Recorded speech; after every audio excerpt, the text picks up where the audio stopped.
In May of 1975, Wings released their anticipated follow-up to the critically acclaimed Band on the Run. Was it any good? In this episode, I'm going to review every single track, and I'm going to show you a cover version which is quite good, that you may like, that you might want to listen to. You don't have to, but I'm going to do it anyway. Anyway, let's get on with it, shall we? Thumbnail.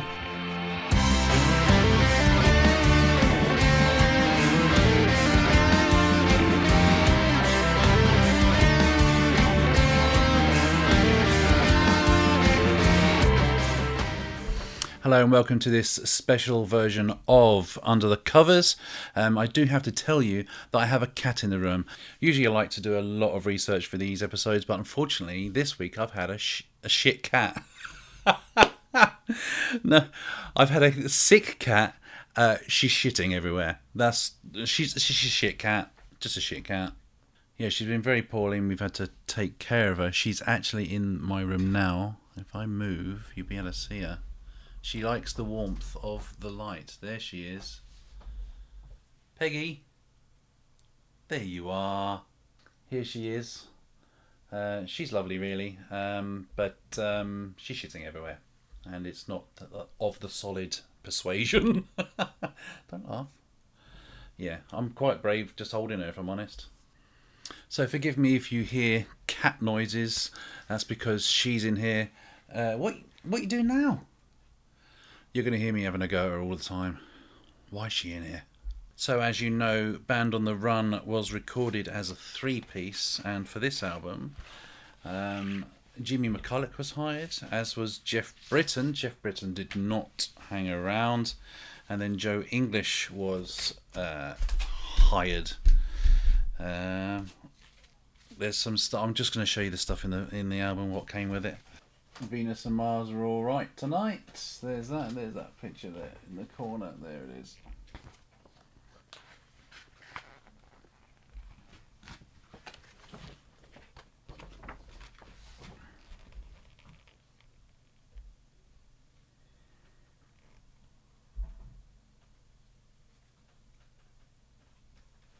There's that one. Sorry about all the light reflections. This woman here, she must have been pleased as punch.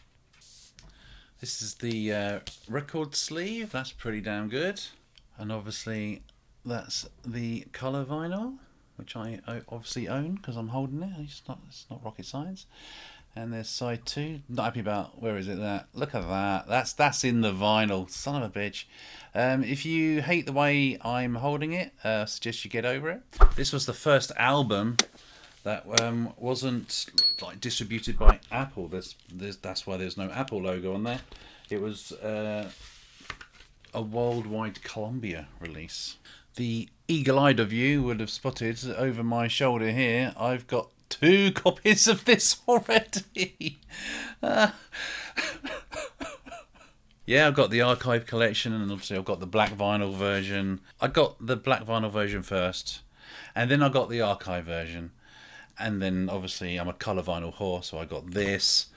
I am trying to get rid of my black vinyl version because I don't need it. The reason I'm reviewing this album now is because obviously on March 21st, the Half Speed Remaster is being released, and that means I'll have 4 copies. So why? Why am I such an idiot? Yeah, I'm buying it. I've got all the others, so I have to, right? Okay, so let's get on with the review. There are 13 tracks on this album, but I'll be scoring it out of 12. Main reason for that is because obviously tracks 1 and 2 are basically one song. Don't come for me. Venus and Mars shows up again on the album in a reprise. Or is it reprise?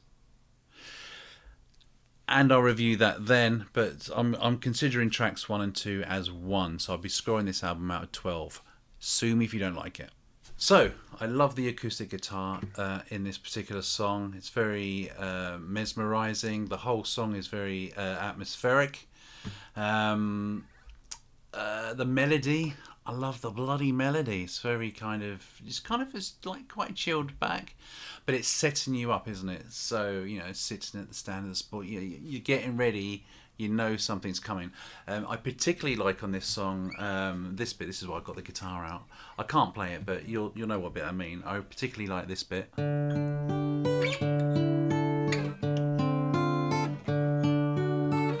repeats. Imagine if I practiced that. That would sound awesome. Anyway, I like that. I love that bit. And then, you know, boom, rock show. This is a great rocker, and you just ride along. Immediately, you're like, oh, this is fantastic. This was obviously written with the live performance in mind. It took him a while to record it, though, apparently. So it just wasn't right for him. There was something missing. And then apparently on one session, Jimmy McCulloch got on the drums, and McCartney went, that's what it needs. I'm sure there were drums on it before, but the McCulloch sound is what it needed. And so that's the version we got. McCartney has released prior versions, and yeah, they're not as good as the released version. One thing I particularly like about this song is the oi. Unfortunately, I prefer the live version. The ois in this version are kind of quiet, few and far between. But in the live version, they really go, oi! So this gets full marks for me. So on to the first covers that I found of it. I was quite surprised on this whole album. There's not a lot of covers, which I was like, oh, does no one like Venus and Mars? I think it's all right. Surely there'd be more covers. There's not a lot of covers of this complete album. Anyway, as for Venus and Mars Rock Show, I've got a couple of great covers. One from Frankenstein 3000, and the second one, a great one, from Kiss, which is on. I don't know if hang on, which way am I going? The Art McCartney. It's a great collection. I'm going to review that whole box set one because it was only like 60 quid, and it shows you what you can get with 60. Don't get me started. I promised myself I wasn't going to say how much we're being taken advantage of with the price of vinyl. I promise I won't do it. I'm not going to do it. We are though, aren't we? Everything costs too much these days. Anyway, check these out. They're great. Sitting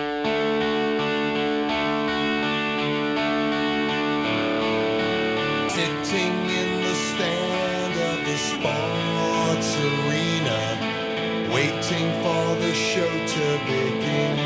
Follows the stars. Venus and Mars are alright tonight.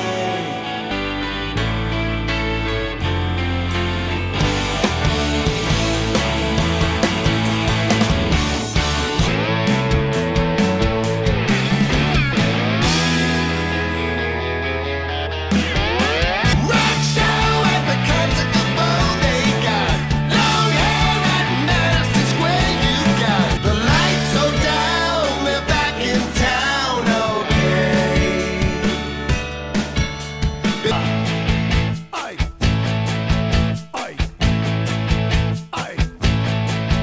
So track 3 is Love in Song, originally called Love in Song, but he changed it. This song is great. The only problem I have with it is that it feels like it's too long, and it's only 3 minutes. But he kind of says everything he has to say quite quickly, and then it just goes on. As for covers, I found a couple that were quite good. You may have noticed from before that they're all kind of chopped up. I have to do that, sorry, because of YouTube copyright reasons. But you get the general gist. Anyway, so 2 covers for this one. Helen Mirren and Big Fish Ensemble. Check them out. My heart cries out for love and all.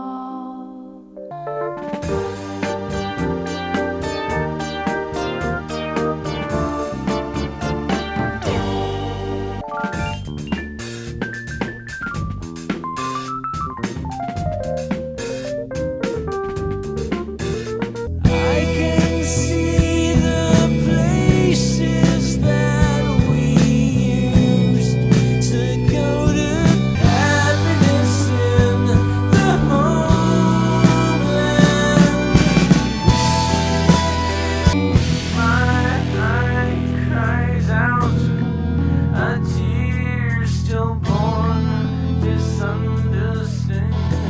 Track 4, You Gave Me the Answer. I love it when Paul McCartney does these type of songs. You know, that kind of...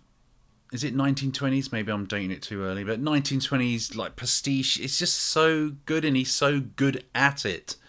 You know, like Honey Pie, that was another one. I can't think of any. Brain freeze. By the way, Linda McCartney is getting credited for all of the Paul McCartney songs on here. That was a legal thing. I think he was trying to do something. I don't know. I mean, what was Linda's input? Did he just say, hey, is this any good? And she went, yeah. And he goes, oh, writing credit. Thank you. When McCartney sang this live on his Wings Over the World tour, he'd always dedicate it to someone, usually Fred Astaire. But yeah, it's a great song. I love it. As for covers, so the only cover I could find that was decent enough to share with you is from the Harrison and McCartney tribute channel, and they do a blinding rendition. Enjoy. Goes like this. You gave me the answer to love eternally. I love you and you seem to like me.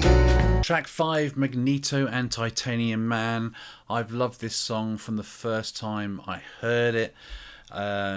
It's easy to make me like your song. You just got to go boom, doo doom, doo doom, doo doom. And then you've got me. You've got me. Yeah, McCartney got back into comics after he stopped reading them when he was around 11 years old. He thought he was too old for them. And yeah, he got back into them, and then he wrote this great tune.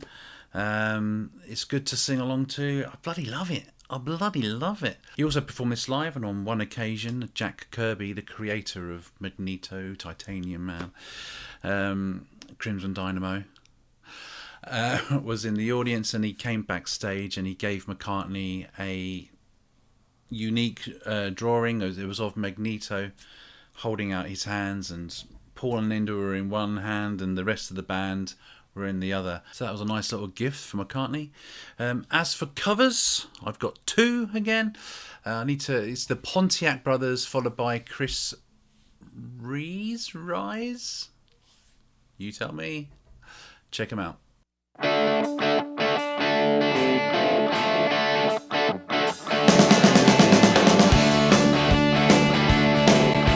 We're talking about you, babe. You know what they said. You wasn't born in a robbery, or to a hammer and a pump. Well, there you was, and I might as well. Five-star criminal, the ring is gold. For the ride, we went to town with the library.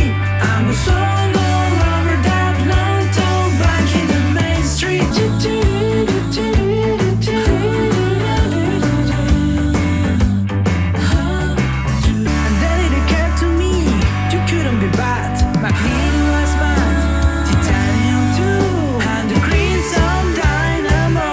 Track 6, Letting Go. I love the guitar. I love the crunch of this. When I listen to it, I literally just sit there bobbing my head. It's I hate how infectious McCartney's melodies are, and how he can make you just want to sing along and join in. It's annoying. It's annoying, but I love him so much. It is McCartney's favourite song on the album. It was released as a single. On the single version, it's mixed slightly different. The organs are higher in the mix, and also there's a different drum track. Joe English does the drums on the single version. It did not do well. This was the second single release. Did I mention that? It was a second single released, and it did not do well. 39 in the US and 41 in the UK. Yeah, didn't do well. McCartney still plays it to this day, but I get the feeling if you went to see him in a concert, that would be the time for a shit and a hamburger. That'd be the time. I could only find one decent cover, and again it was off that Art of McCartney box set. It's by Heart. Enjoy.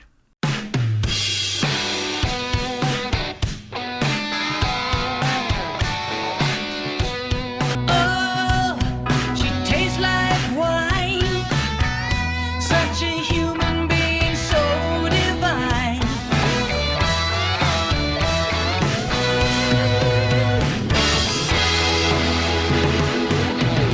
Track 7, Venus and Mars, Reprise.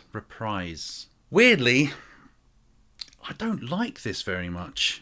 And the reason being, I'm so used to the beginning of Rock Show that when I hear the lyrics to this, it's kind of jarring. You kind of go, oh, they're not the lyrics. So it just doesn't feel right. So I kind of, I mean, it's all very good. Maybe it goes on a little bit long, but yeah. Do you understand what I mean by just the lyrics aren't right? I'll give you a great example of what I mean by jarring lyrics. Listen to this. Can't you see? We need some starlight, sun. See, it's wrong. It's jarring, and I get that feeling with the reprise of Venus and Mars. I have found 2 quite great versions of this though. The first one's by Sarah Brightman of what was that called? Phantom of the Opera. See, I had to Phantom of the Opera fame. She's done a great version. She also includes the original lyrics and then goes on. And the second one's by Alva Ortega, who also does a great version. Check him out.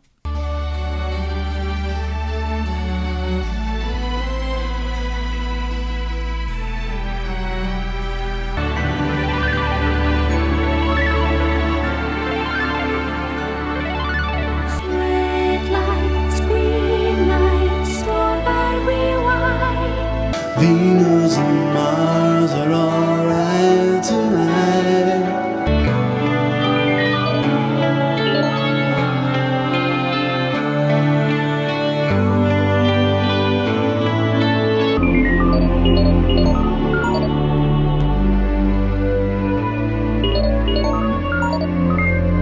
So Venus and Mars there, I'd probably just give like half a point. It's not a bad song. Obviously, I like the song, but it's just jarring. Anyway, talking of going for a shit and getting a hamburger, Spirits of Ancient Egypt. It's a good song-ish, but McCartney can do so much better, and I find myself quite bored listening to it. And it's even got that jaunty boom da boom da boom. You know what I mean? That bit.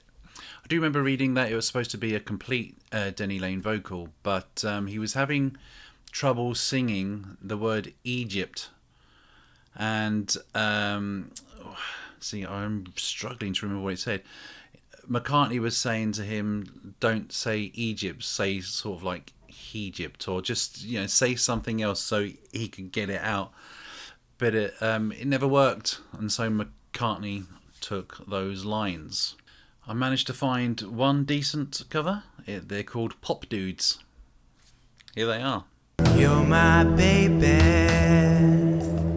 and I love you, 'cause you're my baby, and I love you. Spirits of ancient Egypt, shadows of ancient Rome. Track 9, Medicine Jar, written by Jimmy McCulloch. Great track. The lyrics are actually by Colin Allen, who was the drummer of Stone the Crows. Is that their name? Yes, that's their name. And the lyrics are about a woman called Janet Jacobs, who was in a girl group called The Cake. But this is like the first McCulloch song about drug addiction, the second one being Wino Junko off of the At the Speed of Sound album. This starts off brilliantly, great riff, and then, you know, boom! Great melody throughout. It's just a really, really good song. The only thing I don't like about it is that there's too much reverb on his vocal, but I'm being nitpicky. There's too much reverb. I could only find one good cover, really, and that was by a band called the Abstract Giraffe.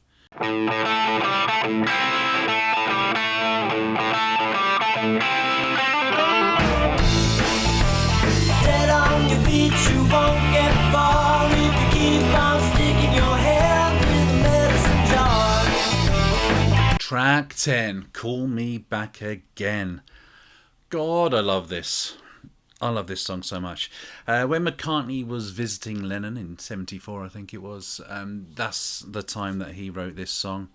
Um, it's supposed to be like a successor to Oh Darling, maybe. For me, this is one of McCartney's best vocals. I have loved this song since first listen, and it was one of those ones that I only discovered, say, in the last 5 years.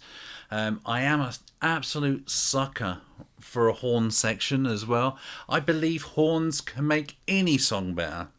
Anyway, I managed to find a great cover of this, and it's by Dead Man. Enjoy.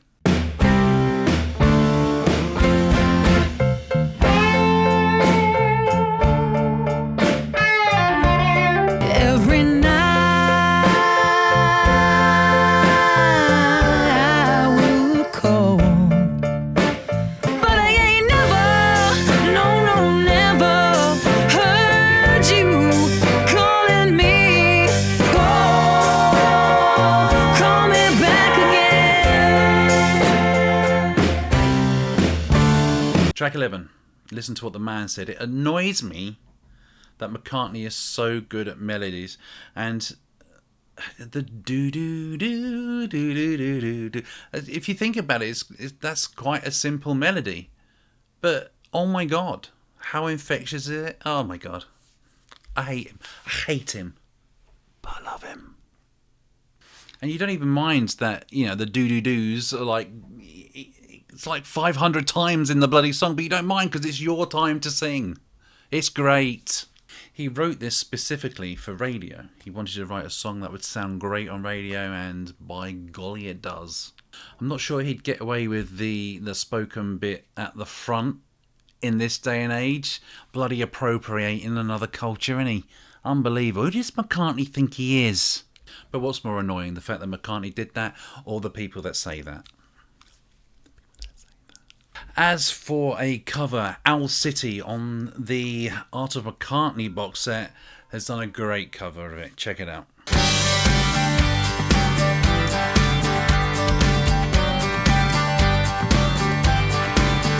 Anytime, any day, you can hear the people say, oh, yes indeed we know, but people will find a way to go, no matter what the man said. Track 12, Treat Her Gently / Lonely Old People. How do I put this? I really like the bits where he's singing Treat Her Gently. I love all that bit. And I don't like the Lonely Old People bit, although I do like the sentiment. It's a really touching song. I just don't like the Lonely Old People bit melody. You know, it's just it kind of bores me a bit. And then it comes back with Treat. You know, this is difficult, this one. But I'm still going to give it half a mark, because I don't completely like it. I'm sorry. Technically, it's like the album closer. I know there's another song, but that's almost like Her Majesty. It's just like a thing just tagged on the end. I just can't fully like it. But hey, you can't like everything, can you? So yeah, that gets half a mark. I kind of feel backed up in my opinion, in the fact that there was like no covers of this song. Now I did find a cover, but I have to explain why I've included this particular channel. The guy calls himself 13th Beatle. I think he's covered everything that the Beatles have done in the band and solo, but he can't sing, and I find it extremely funny. Now, I don't want to bash the guy, and there's a reason I don't want to bash the guy. He obviously loves what he's doing. He obviously thinks it sounds great. To my ear, it doesn't. But I don't want to bash the guy because I owe this guy so much. In 2010, I split with my first wife, so I was really down. I was in a dark place, and I came across his channel, and I listened to his version of Because by the Beatles, and it was the first time I laughed after my missus had left. This is why I don't want to bash the guy, but I feel like I owe him a lot, and so here is his version of "Treat Her Gently," "Lonely Old People." I'm trying not to mock him, although I don't think it's very good. You get my point. Just listen. Treat her gently, treat her kind, treat her kind. Make it easy and let her know. Please do go and check out his channel. He's got so much there. I'll put a link in the description. He's got so much there. Like I say, I find it very funny, but I owe him a lot. Track 13, Crossroads. Crossroads is one of those TV themes which is infectious. It's brilliant. It's so good. I've never liked this version ever, and it's a big no-no from me, unfortunately. Even though apparently Crossroads, the TV show, they would actually use it every now and then, as you know, on a cliffhanger episode they'd use this, but I don't like it. As for covers, there are none. Well, there are some, but I'm just going to show you the original, and you'll just have to enjoy that instead.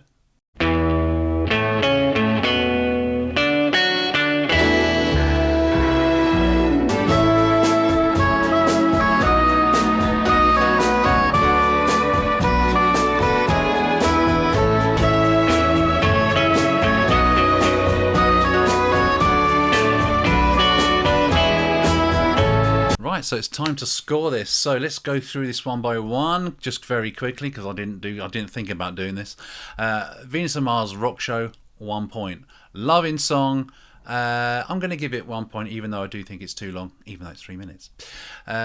You gave me the answer, love it. Magneto and Titanium Man, love it. Letting Go, love it. Venus and Mars, I'm going to give it half a point. Spirits of Ancient Egypt, I'm giving half a point. Medicine Jar, love it. Call Me Back Again, love it.